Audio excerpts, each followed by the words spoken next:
Perkenalkan, nama saya Alfred Joven dan kelompok saya terdiri dari Johan Go, Kelly, Kendri Setiawan, dan Syahida Asma Asmani.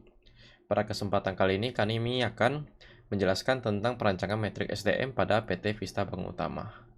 Kenalkan, nama saya Kelly dengan NPM 2041104 dan sekarang saya akan menjelaskan tentang latar belakang pada PT Vista Bangun Utama ini. PT Vista Bangun Utama ini merupakan sebuah perusahaan kecil menengah yang bergerak di bidang kontraktor dan sudah berdiri sejak tahun 2009 di Kota Batam. Dan proses pengelolaan perusahaan ini dibantu oleh satu direktur aktif dan satu project manager yang bernama Dea dalam proses pengambilan keputusan dan kepemimpinan perusahaan secara menyeluruh pada sehari berjalannya perusahaan tersebut. Dan PT Vista Bangun Utama ini sedang mengerjakan sebuah proyek seperti pembuatan tangkap baja, gedung workshop, dan lain sebagainya untuk customernya. Diantaranya ada PT Sinkom Primalindo, PT Dwi Sumber Area Wajah, dan beberapa perusahaan lain yang berada di Kota Batam dan Pulau Niru. PT Vista Bangun Utama ini udah pernah mengerjakan proyek yang berada di luar Kota Batam, yaitu di Tanjung Pinang dan juga Kalimantan. Dan PT Vista Bangun Utama sudah melakukan pengetikan secara manual untuk dokumen-dokumen yang dikirimkan dan disimpan seperti quotation, invoice, purchase order, dan pendataan akuntansi dalam proses pekerjaan sehari-harinya. Dan tujuan penulisan dari laporan ini yaitu untuk mengetahui perancangan metrik sumber daya manusia, dan yang kedua itu menguraikan setiap indikator spektur SDM. Dan manfaat penulisannya itu yang pertama dapat memberikan informasi perancangan metrik sumber daya manusia yang sudah dibuat oleh penulis, dan yang kedua itu menjelaskan uraian pada setiap indikator spektur SDM. Jadi di sini saya akan menjelaskan bab 2 tinjauan pustakanya. Pertama adalah pengertian sumber daya manusia. Manusia itu merupakan bagian penting dari sumber daya yang dibutuhkan oleh perusahaan maupun sebuah organisasi. Tetapi masih juga banyak kebijakan manajemen itu yang kurang memperhatikan pentingnya peran SDM ini dalam sebuah perusahaannya. Manajemen SDM ini merupakan aspek yang sangat penting dalam proses pendidikan secara umum. Oleh karena itu, fungsi-fungsi dalam pengelolaan SDM ini harus dijalankan secara optimal sehingga kebutuhan yang berkaitan dengan individu atau sosial dan organisasinya itu akan mudah tercapai. Selain itu, kalau misalnya perusahaan memiliki prosedur SDM yang baik, maka diharapkan juga kekurangan dan permasalahan yang dihadapi oleh sumber daya yang perusahaannya ini akan dapat teratasi dengan baik. Kemudian yang kedua ada matriks SDM. Matriks itu merupakan data numerik yang mencerminkan bahwa beberapa detail mengenai tentang hasil atau proses yang diberikan dari yang akan kita teliti.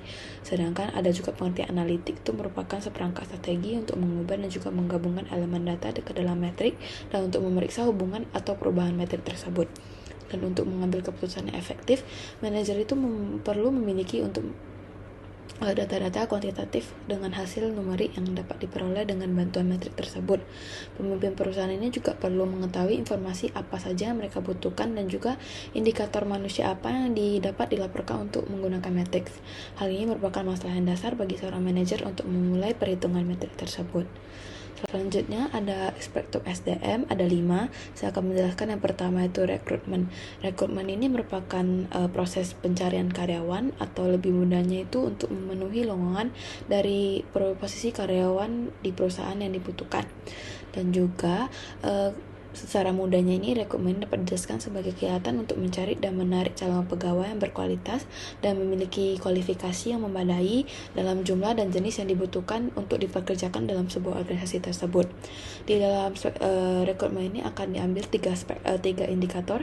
Yang pertama itu ada turnover rate. Turnover ini merupakan tingkat di mana karyawan ini meninggalkan organisasi dalam periode waktu tertentu, dan perputaran karyawan baru ini itu dan tingkat kekalahan ini memulai untuk mendapatkan metrik yang baik yang diukur dari tingkat-tingkat nilai perputarannya tersebut. Dan rumus yang dapat digunakan untuk mengukur turnover ini, yang pertama itu kita bisa tahu dulu jumlah karyawan yang berhenti pada periode waktu tersebut dibagi dengan jumlah karyawan yang ada pada perusahaan di periode tersebut dikali dengan 100. Dan periode waktunya ini biasanya dapat berupa tahunan, kuartal, bulan, ataupun sesuai dengan gaji atau payday mereka.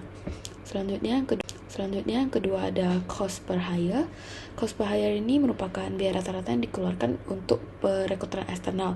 Contohnya itu kayak iklan, acara perekrutan atau agensi maupun perusahaan yang mencari karyawan tersebut atau program rujukan karyawan, orientasi dan juga perjalanan untuk pelamar dan wawancara ini.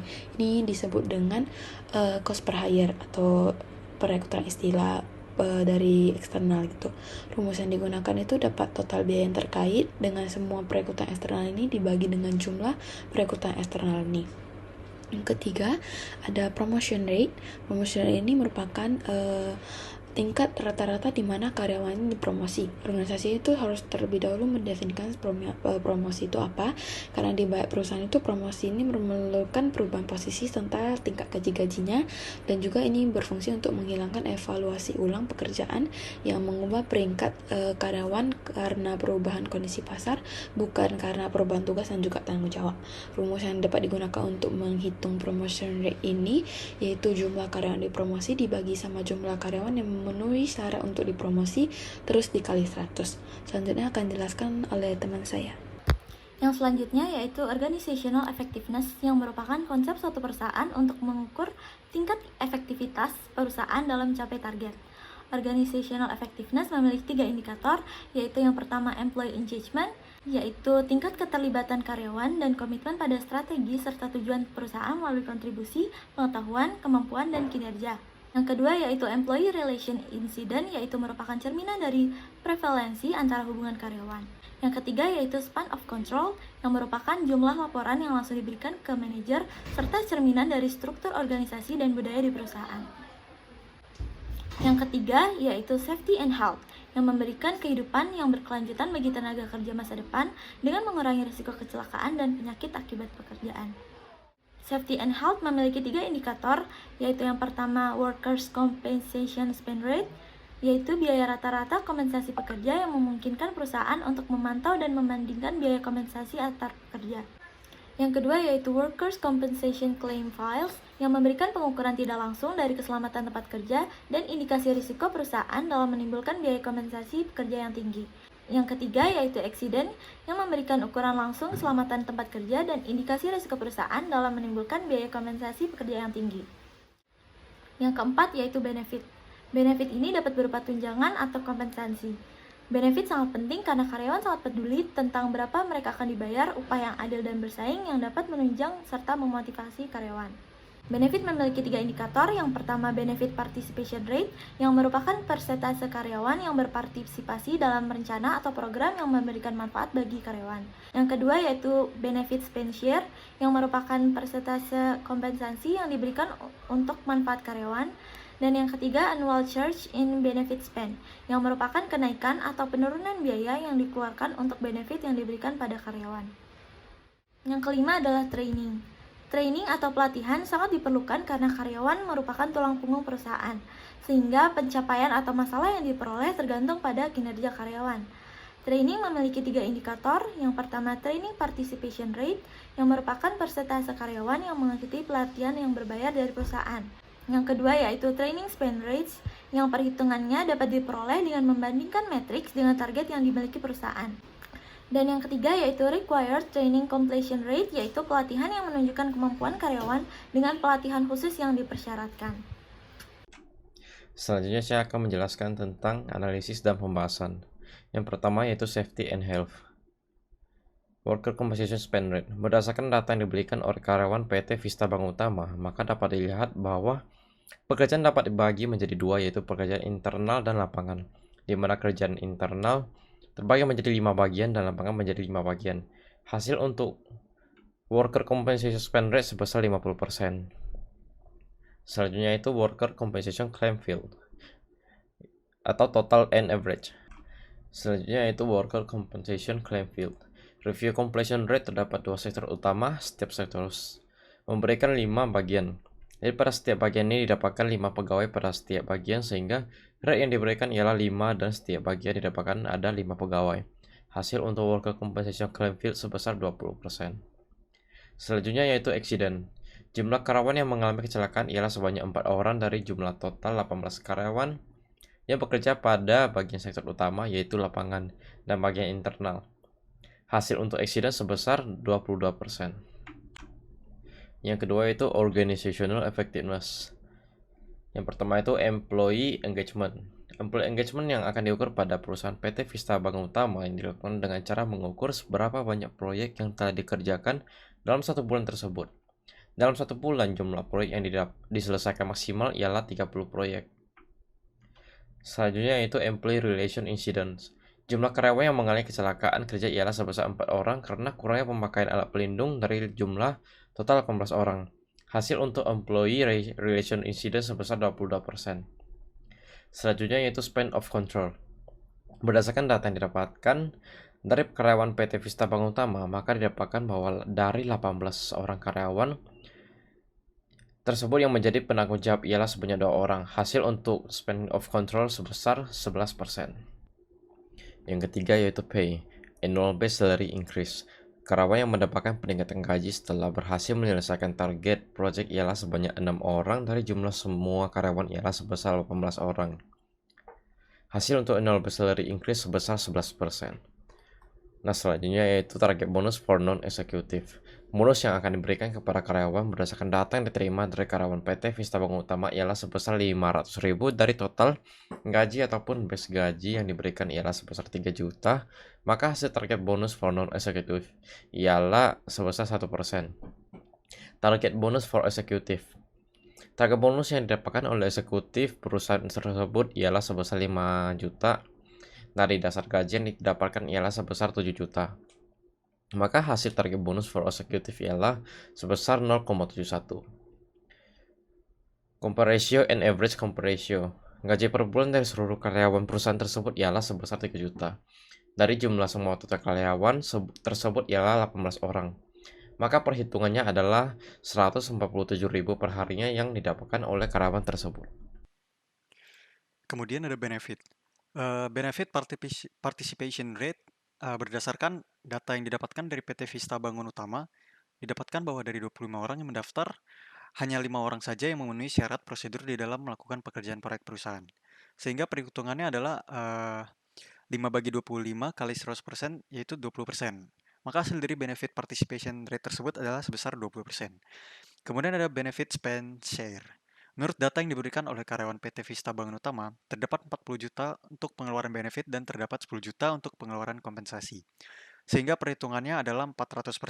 Didapatkan dari 40 juta dibagi 10 juta dikali 100%. Kemudian ada annual change in benefit spend. Berdasarkan data yang didapatkan dari PT Vista Bangun Utama, maka total pengeluaran untuk benefit saat ini adalah 40 juta dan terdapat perbandingan 80 juta. Sehingga perhitungannya adalah 40 juta dikurangi 80 juta dibagi 80 juta dikali 100% sama dengan 50%. Maka hasil dari annual change in benefit spend adalah sebesar 50%. Kemudian ada training. Yang pertama ada training participation rate. Berdasarkan data yang didapatkan dari perusahaan PT Vista Bangun Utama, maka dari jumlah semua total 18 karyawan yang bekerja di lapangan dan juga bekerja sebagai internal pada perusahaan tersebut yang memenuhi syarat untuk dilakukan pelatihan untuk bekerja ialah sebesar 12 orang. Sehingga perhitungannya adalah 12 dibagi 18 dikali 100% sama dengan 70%. 70% tersebut ialah hasil dari participation rate. Kemudian ada training spend rates. Berdasarkan data yang diberikan dari perusahaan, maka biaya yang diperlukan secara keseluruhan atau totalnya untuk melakukan training tersebut pada karyawan di PT Vista Bangun Utama ialah sebesar 20 juta. Sedangkan untuk biaya per orang di dalam untuk melakukan pelatihan ialah biayanya adalah sebesar 200.000. Sehingga perhitungannya adalah 200.000 dibagi 20 juta dikali 100%, hasilnya adalah 1% untuk training spend rate-nya.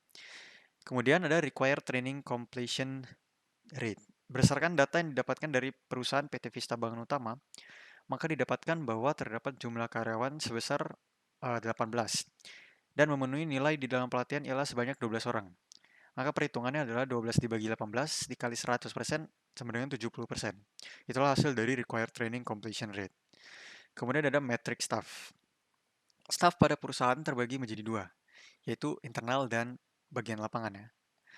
Kedua staff tersebut turnover-nya berbeda antara internal dan juga lapangan, di mana turnover pada bagian lapangan memiliki turnover yang paling tinggi. Sedangkan turnover pada bagian internal memiliki turnover paling kecil karena pegawai-pegawainya pada bagian internal dapat ikut kerja di dalam internal secara langsung, seperti finance, accounting, dan lainnya. Namun lain halnya dengan turnover lapangan, di mana pada turnover lapangan tersebut turnovernya dibayar per project, di mana satu project berdurasi di antara 3 sampai 8 bulan selama project tersebut berjalan. Oleh karena itu, sebagian besar karyawan yang ada bertahan hanya dalam 3 bulan, ada juga yang bertahan sampai masa project tersebut selesai. Kemudian pegawai yang bekerja pada digaji per hari, setiap project kan yang diambil oleh pegawai tersebut. Untuk gajinya sendiri adalah 3 cost per hire, di mana harga tersebut ialah sudah termasuk di dalam project-project kan dan teknisi yang sudah dikelarin satu harian. Namun, jikalau tidak ada pegawai yang dapat menghandle atau menangani project tersebut, maka dilakukan import pegawai dari luar. Pencarian pegawai tersebut pun dilandasi akan susahnya mencari pegawai yang dapat menghandle special case. Oleh karena itu dilakukanlah pengimporan pegawai dari luar daerah tersebut. Dengan begitu di sana pun akan mengeluarkan biaya lebih, biaya ekstra, seperti menyewa tempat, tempat tinggal, transportasi, dan biaya lainnya. Jadi untuk matriks turnover pada pegawai tersebut dapat disimpulkan bahwa pengambilan staf ataupun pegawai ialah dilakukan secara terbuka, tergantung kebutuhan dari perusahaan untuk mengambil kebutuhan pegawai tersebut. Kemudian ada matriks waktu yang diperlukan untuk merekrut karyawan. Waktu yang diperlukan di dalam merekrut karyawan tergolong sangat lama. Adapun karyawan yang akan direkrut terbagi menjadi 2 golongan juga, yaitu bagian internal dan lapangan, atau istilah helper, dalam bahasa kasarnya ialah kuli bangunan dari proyek tersebut. Kalau untuk bagian internal sendiri, maka waktu yang diperlukan ialah sekitar 1-3 bulan, karena sistem perekrutan dari bagian internal itu sendiri ialah menggunakan scanning CV terdahulu. Kemudian akan dilakukan seleksi interview ataupun seleksi wawancara yang kemudian akan dilakukan tes skill sesuai dengan minat yang pegawai tersebut inginkan nantinya. Sedangkan untuk bagian lapangan, diperlukan waktu sekitar 2-8 minggu untuk mencari pegawainya atau merekrutnya.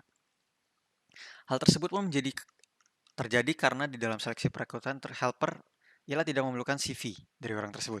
Akan tetapi langsung diseleksi oleh mandor ataupun teknik sipil dari proyek bangunan tersebut. Jadi pada dasarnya mandor ialah mencari yang benar-benar yang bisa melakukan pekerjaannya di dalam proyek tersebut di lapangan. Dan bukanlah melakukan digital marketing atau sejenis marketing yang dilakukan melalui sosial media atau sejenisnya. Alasannya pun tidak memakai loker untuk mencari pegawainya ialah karena kalau memakai loker maka pegawai tersebut dalam 1-2 hari akan menghilang, kabur, dan juga tidak jelas ya. Para pegawai tersebut pun ada yang berutang dan setelah itu kabur, tak menentu. Namun dalam merekrut karyawan tersebut biasanya dimulai dari starting project baru, oleh karena itu eh, tidak ada waktu yang pasti ya di dalam perekrutan pegawai perusahaan yang baru tersebut. Tidak seperti manufaktur yang jalan terus dan turnovernya kencang ya. Kalau di luar pekerja sipil ke mandor bisa sampai 3-5 bulan. Kalau pekerja besi besi ya biasa itu seperti atasan yang mengatur ya, karyawan internal. Nggak terbuka kecuali butuh mendadak. Kemudian setelah lamaran biasanya kalau teknik sipil ketemu ada yang cocok mau kerja 1 hari, besoknya udah langsung kerja. Kalau projectnya ongoing ya biasanya nggak lama lah. Kemudian ada metrik turnover pendapatan karyawan. Turnover untuk mendapatkan karyawan sendiri ialah dapat diakumulasikan dari berbagai pendapatan yang ada. Misalnya karyawan tersebut mendapatkan job satu project, maka nantinya akan ada bonus tambahan dan juga gaji bersih untuk karyawan tersebut. Sehingga perhitungan dari pendapatan pada pegawai perusahaan ini ialah menggunakan penghasilan dari pegawai tersebut ditambah dengan jumlah jam kerja dari pegawai tersebut. Sehingga nanti karyawan tersebut pun dilayakkan di dalam menerima bonus per projectnya. Pendapatan karyawan juga diakumulasikan per project yang telah dikerjakan. Bonus dan tunjangan dari perusahaan tersebut pun akan diberikan ketika proyek yang dikelarin oleh karyawan telah selesai. Pendapatan tersebut pun nantinya akan diberikan oleh mandor masing-masing untuk pekerjaan yang backer di lapangan ataupun yang bekerja sebagai helper. Sedangkan untuk pekerja internal sendiri, maka karyawan langsung mendapatkan gaji atau bonus langsung dari manajer perusahaan tersebut. Gaji dan bonus yang didapatkan berdasarkan jumlah proyek yang telah diselesaikan oleh karyawan tersebut, misalnya accounting, banker, pegawai-pegawai operator yang mengoperasikan kantor tersebut, hingga juga terhadap pekerja-pekerja membantu cleaning service-nya, dan lain-lain. Jam kerja dari perusahaan tersebut normalnya ialah 8 jam. Lewat dari 8 jam, maka pegawai ataupun karyawan akan dihitung lembur pada jam operasional kerja kantor tersebut nantinya.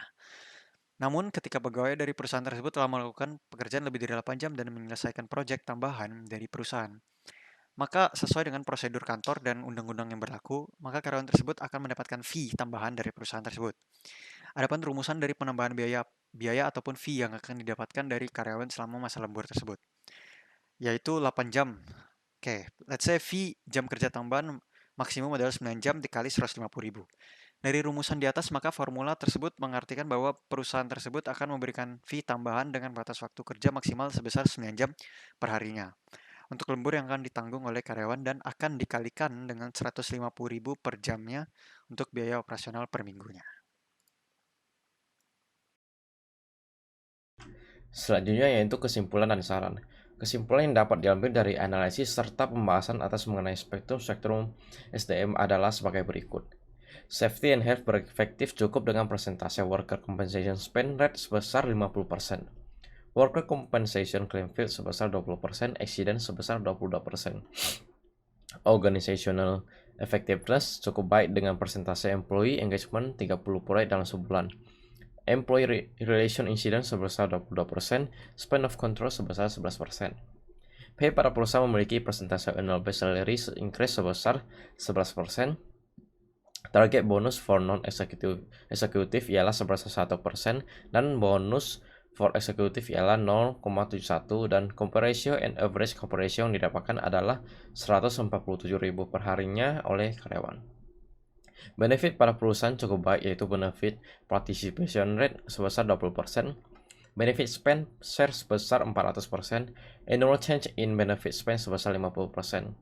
Training pada perusahaan berefektif baik, yaitu training participation rate sebesar 70%, training spend rate sebesar 1%, required training completion rate sebesar 70%.